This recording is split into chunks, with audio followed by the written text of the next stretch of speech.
Hello है everyone. नमस्कार। जय श्री राम। जय हनुमान। कुछ लोगों की ये समस्या रहती है और वे परेशान रहते हैं कि वे हनुमान चालीसा का पाठ करते हैं संकल्प लेकर, लेकिन उनकी जो मनोकामना की पूर्ति है वो नहीं हो पा रही है संकल्प लेने के बावजूद भी।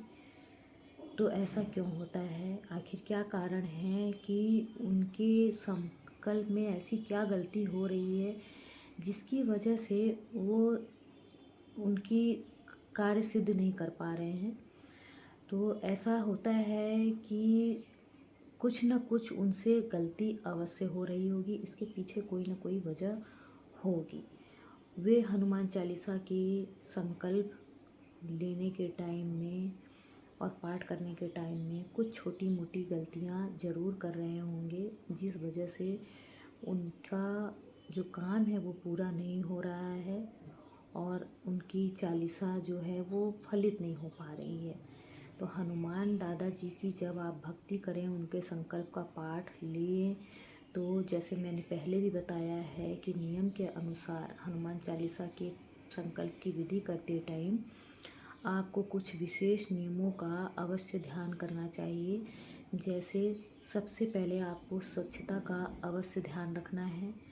साफ स्वच्छ वस्त्र पहने, स्नान करें, शुद्ध रहें। अपवित्रता बिल्कुल भी नहीं होनी चाहिए कहीं भी। लहसुन प्याज का सेवन नहीं करना है। नॉन वेज, अल्कोहल आदि से परहेज रखें जब तक आप संकल्प विधि कर रहे हैं। और तीसरा, संकल्प के दौरान आपको ब्रह्मचर्य का पालन अवश्य करना है। और कुछ लोग ये गलती करते हैं और पाठ करते हैं हनुमान चालीसा का, तो उनके हनुमान चालीसा फलित नहीं होता है, उनकी कार्य सिद्धि नहीं होती, उनके मनोकामना की पूर्ति नहीं हो पाती है।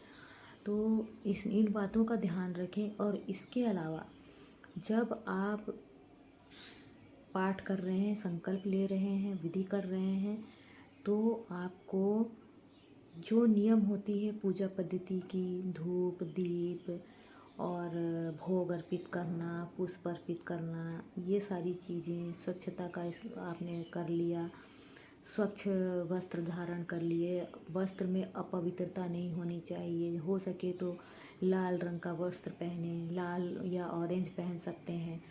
और या फिर और स्वच्छ होना चाहिए, लाल रंग का आसन हो। और उसके बाद में आप जो भी है पूजा पद्धति, अपनी चौकी आप जमा लें। उसके बाद में संकल्प करें। संकल्प करने के दौरान आपको जो बताया गया है वो विधि करें।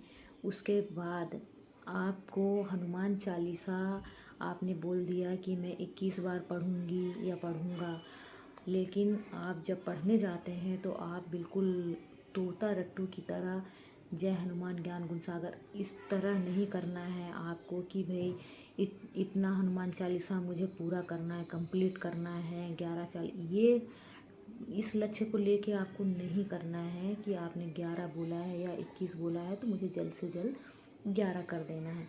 ऐसा नहीं है, आपको भाव से जुड़ना है। हनुमान चालीसा करते टाइम आप बिल्कुल भाव से जुड़ें, भाव से हनुमान चालीसा का पाठ करें। और बिल्कुल क्या है, हमारे हनुमान दादा भाव के भूखे होते हैं, उन्हें प्रेम से उनकी चालीसा का पाठ करें। राम नाम पहले जपें, राम का नाम लें, क्योंकि राम नाम उन्हें प्रिय है। सर्वप्रथम राम को पूजें, उन्हें याद करें, उनका जप करें, राम नाम लिखें या जपें। उसके पश्चात आप राम स्तुति करें, फिर हनुमान चालीसा का पाठ करें। और हनुमान चालीसा का पाठ करते टाइम आप अपनी मनोरथ पूर्ति के लिए प्रार्थना करें।